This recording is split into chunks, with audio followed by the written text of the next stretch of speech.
Mantan Rektor Universitas Islam Negeri Sultan Syarif Kasim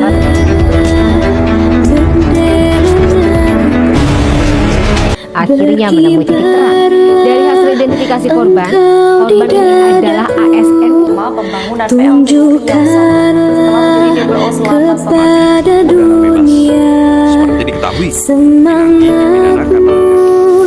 masih dalam tahap penyidikan oleh Satreskrim Polres Hulu Sungai Selatan. verifikasi mengetahui Suska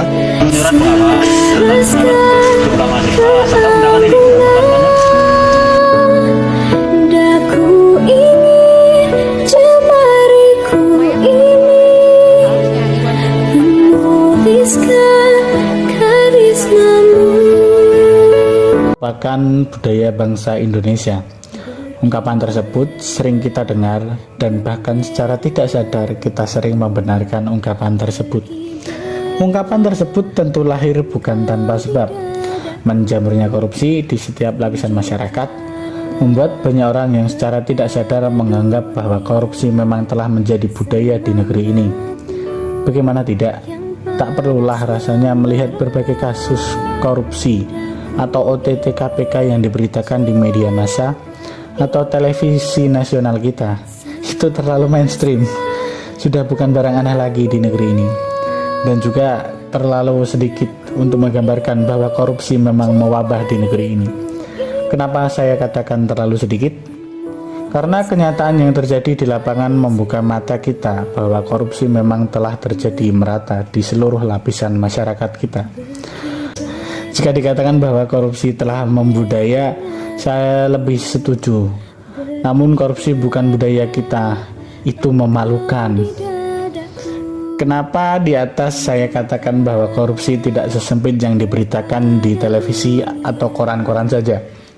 Korupsi juga tidak terbatas yang dilakukan oleh para pejabat, kepala daerah, atau para ASN. Namun korupsi telah dilakukan merata di seluruh lapisan masyarakat. Coba kita lihat, banyak pedagang yang mengurangi timbangan barang dagangannya, banyak penjual BBM yang mengurangi jumlah literannya, tukang parkir yang tidak memberikan uang kembalian kepada para pemarkir sepeda motor, dan sebagainya. Bahkan, yang lebih memprihatinkan lagi adalah banyak anak-anak sekolah yang mulai belajar menipu orang tua mereka lewat uang SPP lah, uang buku yang di markup lah, dan sebagainya. Dan itu terjadi sudah berpuluh-puluh tahun lamanya. Miris bukan? Artinya, proses belajar menjadi maling ini sudah dimulai semenjak bangsa ini masih berada di usia sekolah. Artinya lagi, korupsi memang tidak hanya terjadi di lingkungan pemerintahan, namun hampir di semua lini kehidupan kita. Ya, tentu tidak semuanya ya, dan saya pribadi sangat berharap bahwa hal itu hanya dilakukan oleh segelintir orang saja, yaitu para oknum. Jika kita ingin memberantas korupsi, tentunya sangatlah mustahil. Akan tetapi, kita dapat mencegahnya melalui pendidikan. Karena pendidikan merupakan proses perubahan sikap mental yang terjadi pada diri seseorang. Dan melalui jalur ini lebih tersistem serta mudah terukur, yaitu perubahan perilaku anti korupsi. Perubahan dari sikap membiarkan dan memaafkan para koruptor ke sikap menolak secara tegas tindakan korupsi.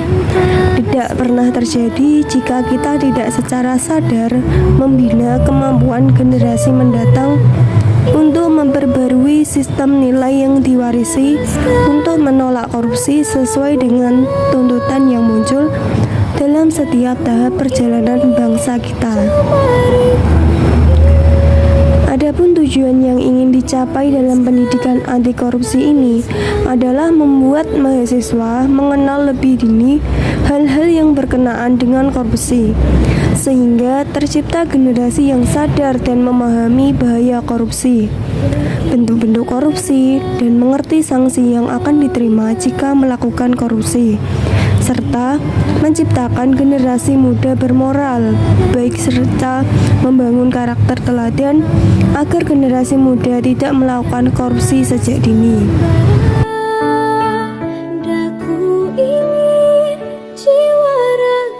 ini selaraskan keadaan